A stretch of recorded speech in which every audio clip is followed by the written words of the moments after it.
Hi, everybody, and welcome. This is Digital Marketing Europe 2023. I'm Jason Barnard. I'm the Brand SERP guy. I'm the CEO and founder of Kalicube. That's my book up there. That's the blue dog I was in a cartoon. And this is my Paul McCartney double bass. Bass, and I'm a double bass player. That's introducing me. I'm here to host and moderate, and I'm joined by Katrina Kurt, Dean Schuster, and Alexander Novikov. Is that the right way to say it, Alexander? I think I got your second name wrong, didn't I? You did. Could you introduce yourself, Alexander? We'll start with you because I was rudest with you.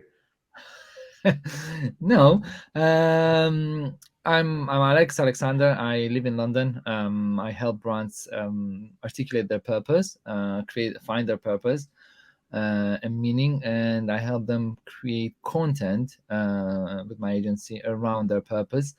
So moving away from the product, but focusing on what the impact the company makes with their products or services. And I published my book, Not Another Pair of Shoes, which talks about storytelling, emotional storytelling, and how we can make an impact with our purpose. Brilliant. I think we talked about your book last year when we met, and then yes, I wrote. I was writing my book, or I just published my book. I can't remember. I think I just published it. Yeah. Right. So we were author book fighting last year, and this year we're now friends and authors. Yeah. So, Katrina, please introduce yourself. I've met you for the first time this afternoon. Lovely to meet you. Lovely to meet everybody. Hi, my name is Katrina, and I'm the CEO and founder of a company called Linkedist. As you can hear from the name, maybe it hints a little bit that we're working with LinkedIn. So we're an agency focused on LinkedIn marketing, sales, and advertising. We're helping brands grow with this platform. And we're also helping personal brands grow on the platform. So we're working not only with businesses and brands, but also with individuals who want to expand their brands. And I'm joining from Vilnius, Lithuania. Brilliant. Wonderful. Welcome. And lastly, Dean, where are you from and what do you do and what's your specialty? Well, my name is Dean again. I am from South Carolina in the United States. So the sun just rose over here. I am the partner and owner of a company called TrueMatter. We're a user experience company, and we focus heavily on content strategy. And we help people understand how to leverage content correctly in their digital products, which includes an awful lot of content marketing and how to integrate it effectively into their tools. Brilliant. Wonderful. I actually spoke more about when I mentioned myself earlier on. I forgot that you guys are all professional, and I've just made myself look like a musician and a cartoon blue dog. You all sound incredibly professional, and I'm just going to change that a little bit. I'm the CEO of Kalicube. Kalicube helps brands and personal brands manage their digital narrative across their entire digital ecosystem, but starting with Google. And the reason the blue dog is interesting is because I started in the internet in 1998 with a cartoon blue dog, and that's where I got my experience, or I cut my teeth on digital marketing. I've created more online content than I could shake a stick at, excuse me. So we've got 4 expert content marketers here, and we're going to talk about content marketing trends and future. Hugely interesting topic. If we can share the screen there, that would be really helpful, unless I can already do it. No, I can't. If you can share the screen, we can go through exactly what we're going to be looking at today. We're going to be talking about content on your website, on Google, on Bing, on Facebook, on YouTube, on Twitter, on Medium, on news sites, on Amazon, on Instagram, and other platforms. Content anywhere on the web, not just on your website. Why do we create content and for whom? What evolution or revolution do we see in the coming years for content creation online? And how is all of this going to change our lives as content marketers and indeed as content consumers? Will be really interesting. Does that sound like a good plan to you 3? Yeah. Sounds great.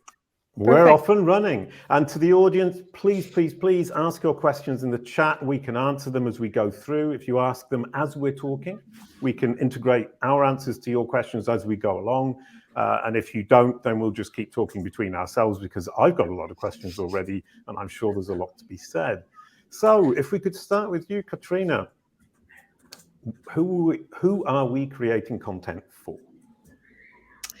For other people mainly, right? Because I believe that in all ages, people are most curious about other people's lives and what other people are doing.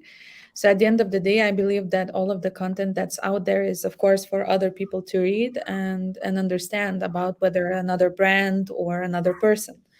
So eventually, you know, and I don't want to jump ahead of all of our topics, but eventually, everything that we are creating online is somewhat for ourselves, could be, but mostly for others.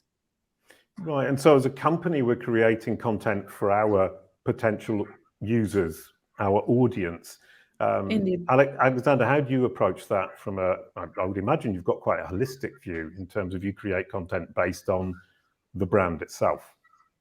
Yeah. The different pillars to content creation. First, you think who is the audience, and then what type of content you're going to create. Then you'll think, okay, how can I add more value with my content by not being pushy and speaking about my product and my services that I sell this or that. So we approach it, okay, who's the audience, who's the core audience, how we can help them, and having that mindset of how can we help, that we will either educate, inspire, or entertain. Obviously sell as well, but that's like 10% of usually a good content strategy. And then create content based on that, putting consumers and the core target audience in mind. And then you create content for secondary target audience, but the core is like, okay, this is how we can help our customers, and when they're ready to buy, they're going to think of us. Right. Clarify what you mean by secondary audiences. So you have your core audience, which your main customers, then you have your secondary audience. Maybe you target 30 to 35 males that live in London or France, for example, and then your secondary is maybe it's a younger generation, it's 20 to 25 or 28 to 30, or women, or so you divide that, because most companies, they just say, okay, everybody's our customer, or they have a broad reach, like 30 to 50 is our potential customers. But that's when you have that mindset, you can't really create content that's relatable to the audience, because it's just not relatable. A 30-year-old woman and a 50-year-old woman has two different mindsets. And the same with men. Brilliant. Okay. And Dean, when you're creating a brand and aiming that at a particular audience, how do you go about figuring out what content you need to create as a brand to resonate with your audience and yet remain true to your brand identity?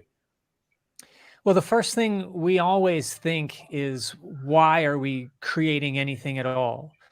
And the purpose behind the content that we're considering. We focus deeply on the user. Now, I'm thinking more of not of an audience, but of specific people and what they do. And we're trying to understand what actions they need to take and how we're supporting those actions, or how we're encouraging those actions. As far as supporting a brand, what we encourage people to do is to step outside their own conception of their own brand, which usually includes their internal ideas and their internal perspectives, and think more carefully about the user and what a person is willing to digest, is wanting to digest, or the actions they take. And often that's very different from the way people tend to think about themselves. So we're constantly encouraging companies to step outside of their own perspective when they're considering content. Right. Do you see the same thing, Katrina, that companies don't necessarily realize how they should be presenting themselves if they want to be consumable by their audience? Oh, definitely, all the time. I mean, because it's one thing to understand what's your offering, or what's your product, or what's the service that you're trying to sell, and it's a completely different thing to basically build your brand around that, and create brand strategies and marketing strategies for yourself. And that's why often, we see brands kind of reaching out to agencies or other organizations who are experts in this. Right. Yeah, I think kind of the idea of a persona is something I always could put to one side. Because when I was the cartoon Blue Dog, the persona was a child between 2 and 6 years old. So that was pretty easy to nail. And I thought, I don't need personas. But as a business person now with Kalicube, I do need personas, and I'm struggling horribly. And Alexander, how do you weave your brand into the content?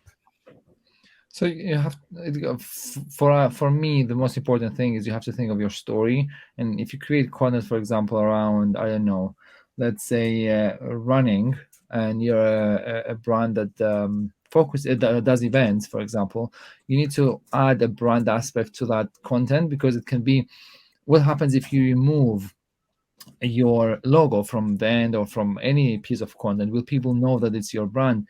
And there's a company that did a video, and they just did a nice video, but they didn't add any logos or anything. It wasn't branded. And in my head, I was like, well, how do I know that this is your company, except the employees, obviously? And that's why it's so important to understand how to be on brand, as they say. Like, okay, how can we be on brand? Because if you don't have a story, if people can't understand that this is yours, it can be anyone's. It can be, Johnny's down the road. It can be any company. So it's important when we create content, it's important to be on brand. And the way we focus on that is just asking ourselves this question, like, okay, how is this on brand? What is our story? So there needs to be a dot that connects between the brand and the content. Otherwise, it's just another piece of content. And on social, especially, there's so much noise. And yeah. Right. Yeah. Dean, how do you break through the noise? That's a very good question, because the noise is changing every day.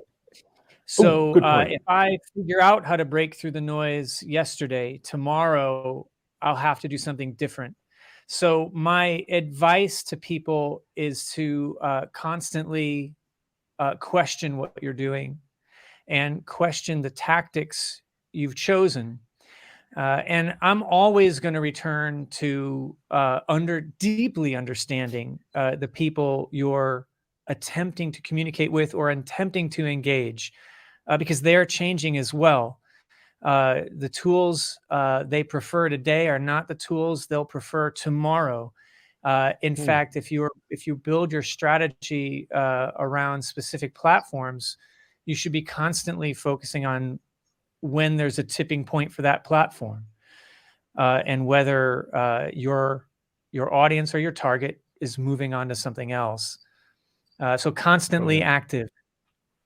Right. And I mean, I focused on Google for a long time, and you talk about the tipping point with ChatGPT and Bing. This could potentially change. Apple releasing a search engine soon. The Google sphere might be changing very soon, and being able to focus on multiple platforms and not relying just on one is hugely important, which is where we come from at Kalicube. Is we use Google to understand our digital ecosystem. We use Google to understand where our audience is engaging, and we build a strategy by basically asking Google, where should we be posting? Where should we be present? Hopefully building a wider strategy, which is what you do as well, Katrina. I understand you build brands, but you focus on LinkedIn. On LinkedIn, do you get the idea that these days, if you do less, you can perhaps get more if you leverage it more? Or you need to do more and more to keep up? I think it's definitely getting more and more difficult to get yourself out there and to be seen. That is also because just a year ago there were like 100 million less users. Right now we have 850 million users on the platform, and it's growing very fast. So I started creating content myself 7 years ago, and back then, even before I started, we could count like on our fingers how many content creators there were across the world. There were like 10 or 15 content creators on the platform whom everybody followed and were aware of. Right now it's more and more difficult because more users, more people, also with what happened with Twitter and Elon Musk situation, and then a lot of users migrated to LinkedIn as well, and vice versa. So it's only gonna get more difficult to be seen. Right. Has Elon Musk killed Twitter, do you think, Dean? No, I don't think so. Twitter will be used in ways that it has effect.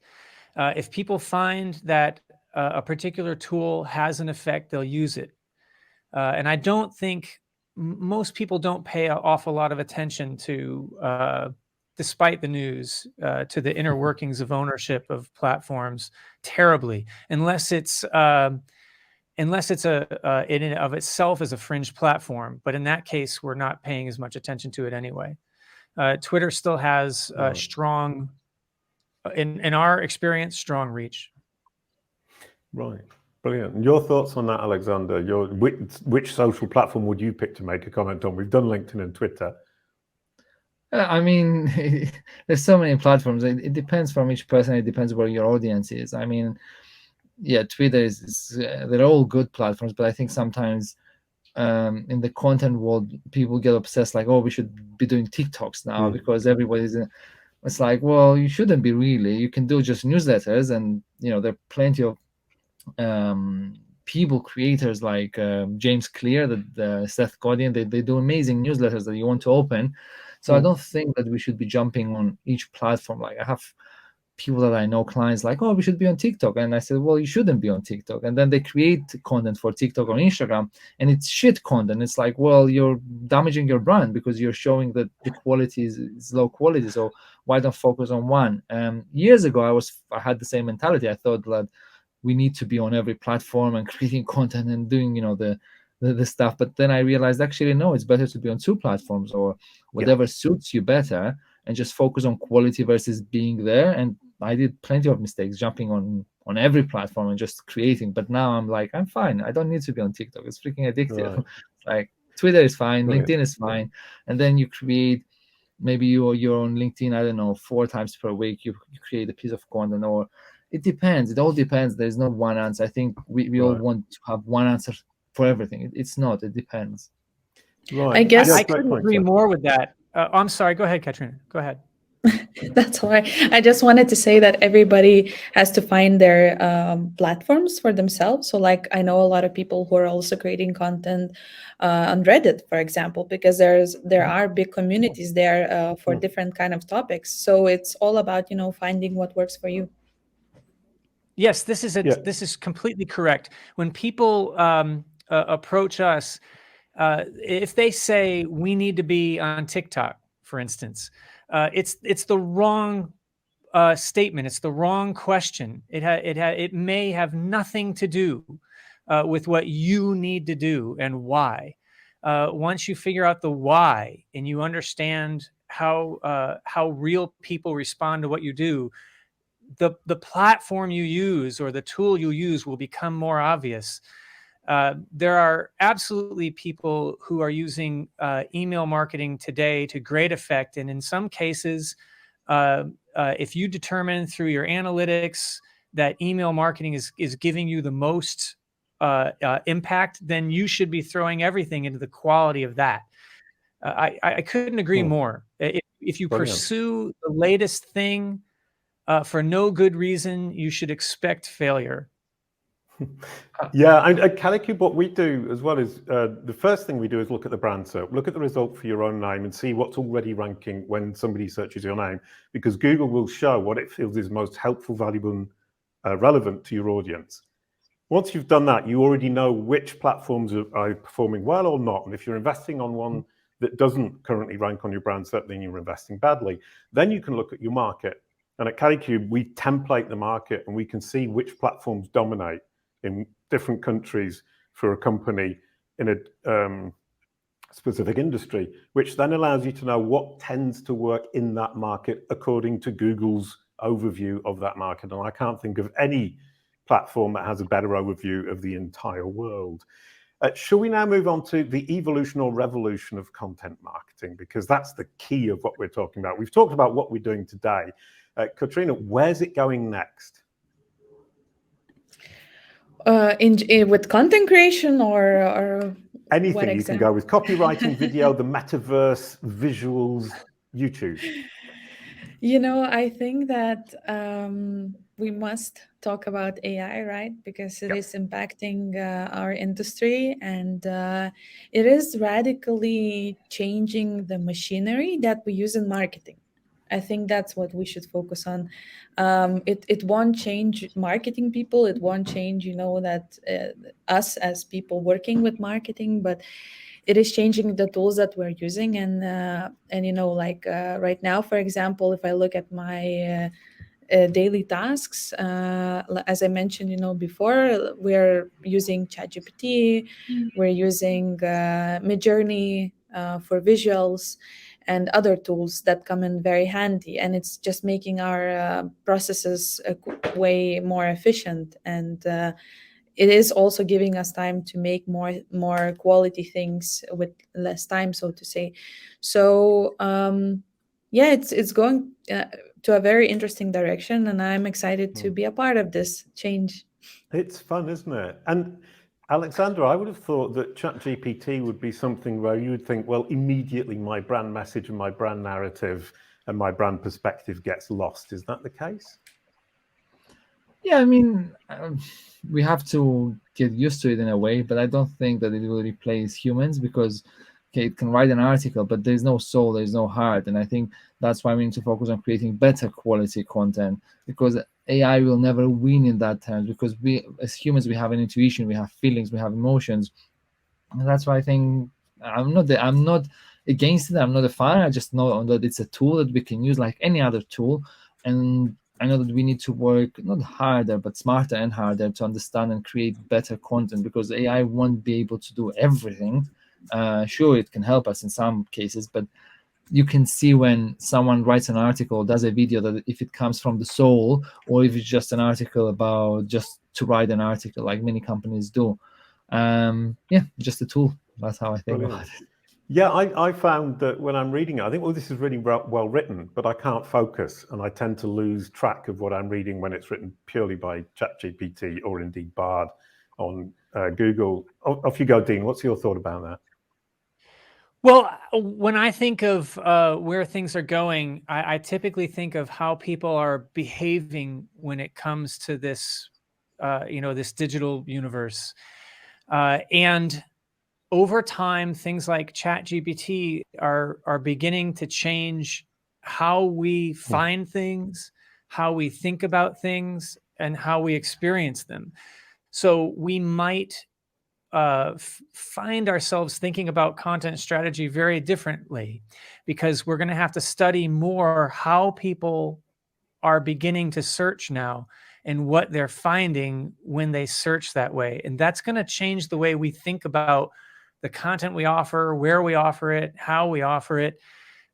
For me, AI is the thing.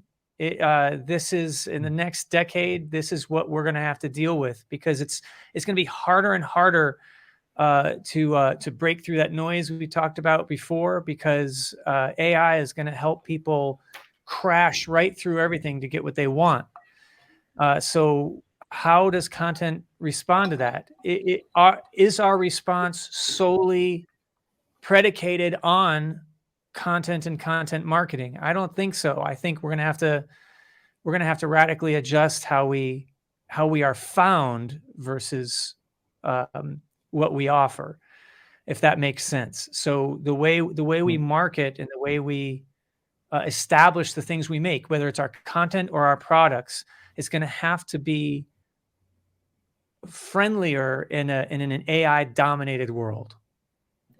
If I can just add a Yes, little bit here, I was also talking with somebody the other day, and mentioning the fact that we need to think about how we will be able to be found, like Dean just mentioned, because if you write on ChatGPT and ask ChatGPT, some questions, whether it could be some recommendations or something else, that's where you want your business to be featured. And how will that look like in the future? We don't know. Will there be ads? Will there be a way to buy, let's say, buy a way into ChatGPT, or how it will be? So these are the questions that I'm excited about and interested in. Right. Yeah, I mean, with chat on Bing, I was talking to Fabrice Canel, who's Mr. Bingbot, who's the guy who builds Bingbot and who is heavily involved in ChatGPT on Bing.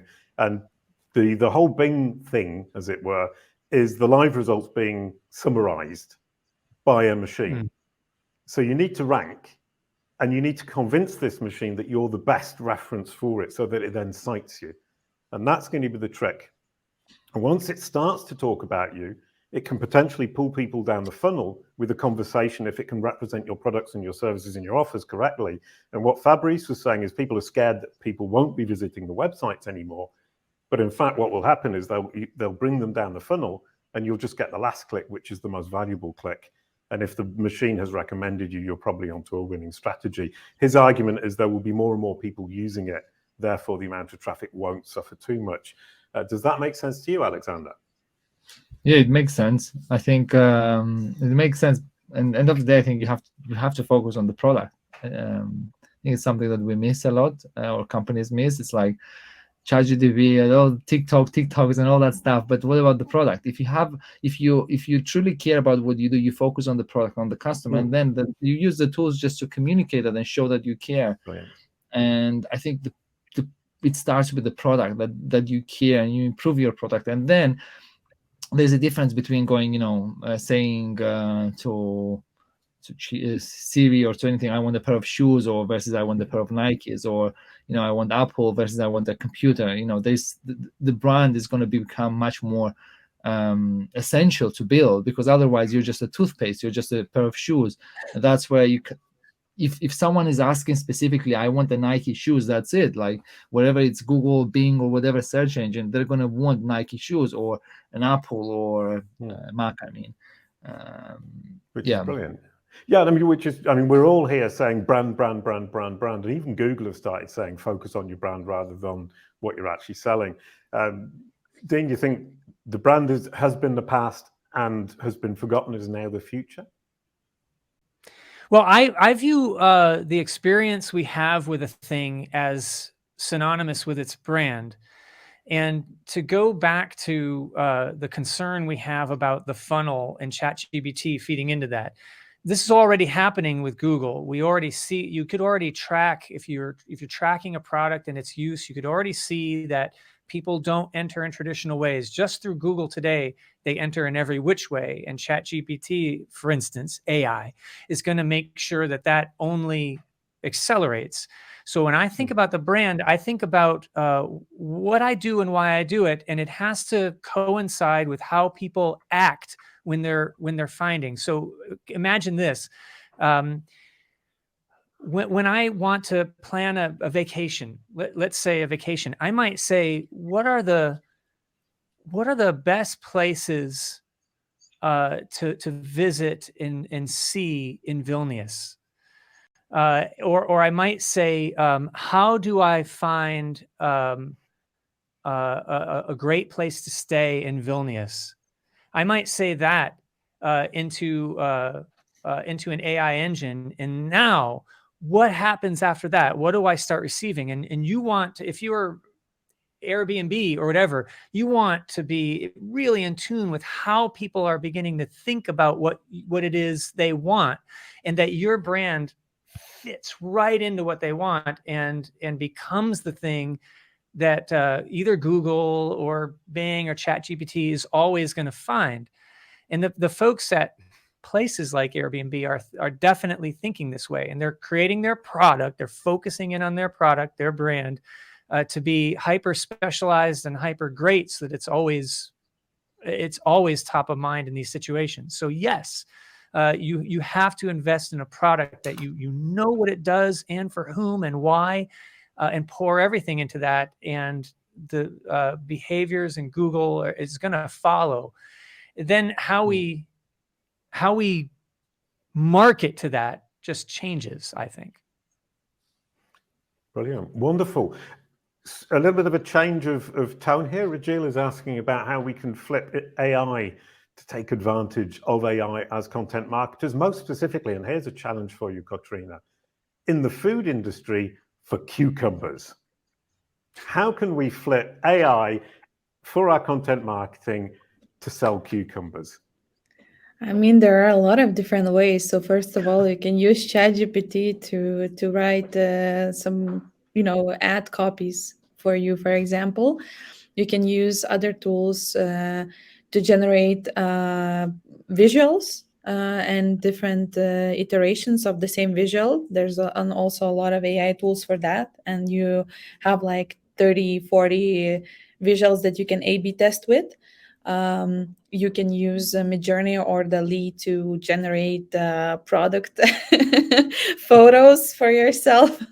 So these are some of the ways how you can go about it. Brilliant. And the second part of the question from Rajil is, which social platforms should he or she be focusing on in the food industry, specifically for cucumbers? Alexandra, have you got an answer to that question? Yeah, I think the best way to do that is create recipes that you need a cucumber and show, for example, the best vegan cucumber.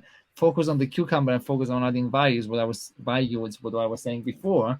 How can we integrate cucumbers into and show that you can do 100 recipes within 5 minutes, for example? I'll definitely search for that. And then, as a brand, who, if you're selling cucumbers, make sure that obviously, it's part of your story. And yeah, there's so many things, but the best way to increase sales on any platform, not just Facebook, you can be on Instagram, but create recipes with cucumbers and make them interesting and nice. And then it's like you can do a cucumber show podcast, for example, and you talk about recipes. And it's like this. You need creativity, and creativity is it's abundance, right? We have unlimited creativity. And in my head, it's like, okay, cucumbers.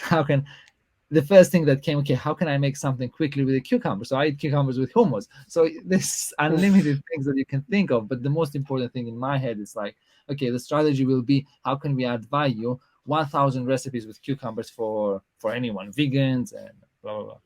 Absolutely Or brilliant. you need a cucumber character. Yeah, you need a little cucumber character. You need a great voice for that. You might have you just have to dominate the conversation about cucumbers, and then venture into pickles. You've got to go for it. I mean, I would add a little bit on top of what Alexander also said, is that you can also create a viral challenge on TikTok, where people, these days they have like different challenges around different recipes. And I was in Zurich the other month, and what I noticed in the bookstore was that they already have a book called TikTok recipes from all the different TikTok recipe challenges. So yeah. Right. Brilliant. And the point I was going to make, I'm sorry I almost interrupted you there, Dean, was it is worth asking questions as the audience, because you generate that kind of delightful conversation, which is a great deal of fun. So we've looked at cucumbers. That's how copywriting and content might change that. Dean, what other things can you see changing fundamentally in the coming years in terms of the way we create content? Well, I'm going to flip that on its side a little bit and say that we're going to be spending more time with destination content, not content that's driving people to a place, but the content that is driving the product itself. And I think that's a place where content marketers need to spend more time and need to use tools like behavioral analysis, A/B testing, analytics, to understand what content does or doesn't need to exist within a platform, within a tool itself, to draw these other tools to it. Since pushing people to something, no matter how creative we are, is really hard to do. So we're trying to teach people to think about the content that's in their product, even if it's a highly functional product, to help draw people based on what they already seek to do and haven't yet thought of you yet. So I'm going to use my same example again. I've never heard of Vrbo or Airbnb, but I know I want to do something in a place and stay somewhere. What you're hoping is that I get to you, and then the stuff you're doing there keeps me. And that isn't always stories. That isn't always recipes. That isn't always games. That isn't always something creative. Sometimes that is wonderful content that hits me right where I am as a user. And so that's where we want people to spend more time, both as marketers and product creators. Right. Okay. Brilliant. And Katrina, is your focus going to shift in the coming years, do you think, in terms of what you're producing? I mean, you're specifically on LinkedIn, or mostly on LinkedIn. Right now, it's mostly textual. Do you think it will change fundamentally in the next few years to adapt to the new environment? So what I see, what's at least happening with the main social media platforms like LinkedIn, Instagram, Facebook, Twitter, could be a little bit as well, is that they're getting very similar to each other. They do have different audiences, that's for sure, but they're kind of getting very much alike. So one recent update on LinkedIn is that, and again, not a lot of people have this update yet, but is that I can now go to my profile and I can click on my content and I can click on images and I see something similar to an Instagram wall. I can click on videos. I see like reels, kind of similar to what reels are on Instagram, right? I click on other features and I see other types of news feeds. So what I see happening is that all of these different platforms, they're becoming very much alike, and like Facebook copying Instagram, Instagram copying Facebook, and so forth. So the more alike they get, the more, of course, we can reuse the content that we have in some way, at least. So that's in some way it is helpful, but also, then how will we differentiate? How will brands differentiate on different platforms? Right. And so, I mean, the platforms seem to be copying each other, coming to some kind of consensus about reels and walls of images and moving towards a similarity, but they all have different audiences. Alexander, do you feel that we're going to all get forced as marketers to use video? Yeah. Because brilliant answer. Very straight to the point. Yes. Yeah, because can you expand on that? Sorry. Huh? Please expand.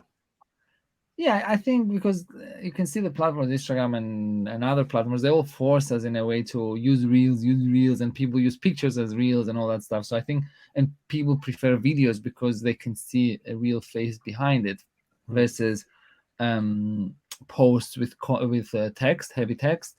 But I don't think it's going to go away. People will still want to read, but I think we're just forced to create videos. And I think video development and being good on camera, I think it's a skill that is going to be more and more required. Interviews, for example, I know a client that started a podcast, but it's so boring. Like there's no interview skills. It's like, can't you be a bit self-aware? Let the other person speak, And I think this type of skills, like not self-awareness. Well, self-awareness is important, but skills like being in front of the camera, speaking, doing an interview, I think they're going to be more in demand. And because platforms are forcing us, because if you don't do videos, for example, they're going to decrease your reach, and you'll have to spend more money on advertising.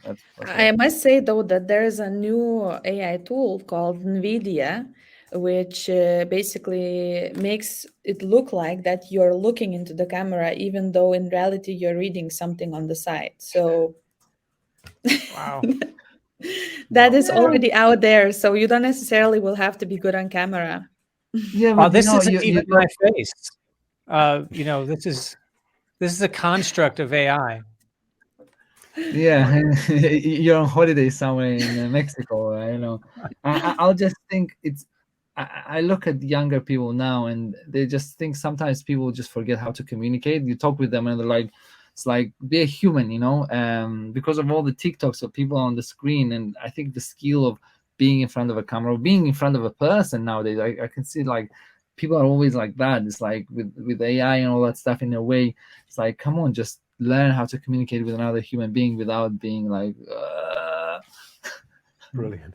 We've actually got 5 minutes left. Really quickly, an answer to one question from Maria: should organizations selling commodities invest in content marketing too? And after that, we'll move on to how this all will change our lives as content marketers.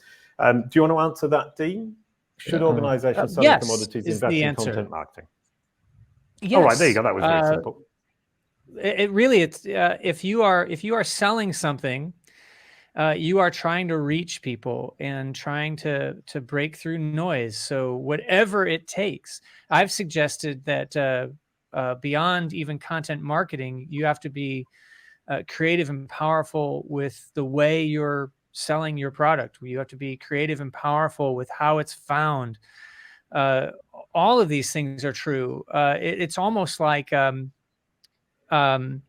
it's more important to do those things than it is even to understand the thing you're selling. Cucumbers or cars. You're going to have to be creative in similar ways to break through. Brilliant. Wonderful. So on to the last topic, which is how is this going to change our lives? And you touched on it very briefly, Alexander, about the fact that we're going to have to learn to be on camera. What about content writing, Katrina? How do you think it's going to change that? Do you think we're going to lose authors? Authors will no longer be necessary? No, definitely no. I believe that, AI tools and all the new innovations that we're seeing these days that are emerging, they can only help to, start with something, or they can give you some ideas which you can then take with you and kind of bounce off them. So I don't believe that, AI tools will change authors, or that, we won't have any copywriters left after a few years. We still need that human touch, and we still need somebody to actually look through the content and make sure it's good. But it can be like a starting point if you are struggling with content creation and you don't know where to start, or let's say you are out of ideas, you're having a creator's block, then you can use these tools to help you get out of that and kind of move further. Okay, so the skill set changes in the sense that you can use them for research, but you can't use them to replace. Indeed. And also, I believe that a lot of the marketers and CMOs, so to say, they will have to know how to use these different tools in their marketing mix to work in a team and to have more efficient work around their marketing projects.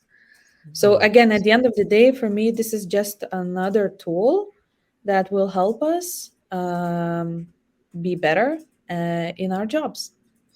Brilliant. And Dee, what other skill set shifts can you see coming in the coming years in content marketing? I think that content marketers are going to have to become more technically savvy in order to build the efficiency that we're talking about here. Right. They're going to have to understand how to leverage, just thinking of chatbots more effectively, because even though, and I agree completely that writers, copywriters, content strategists are going to continue to be in strong demand because there's actually not enough content strategists right now.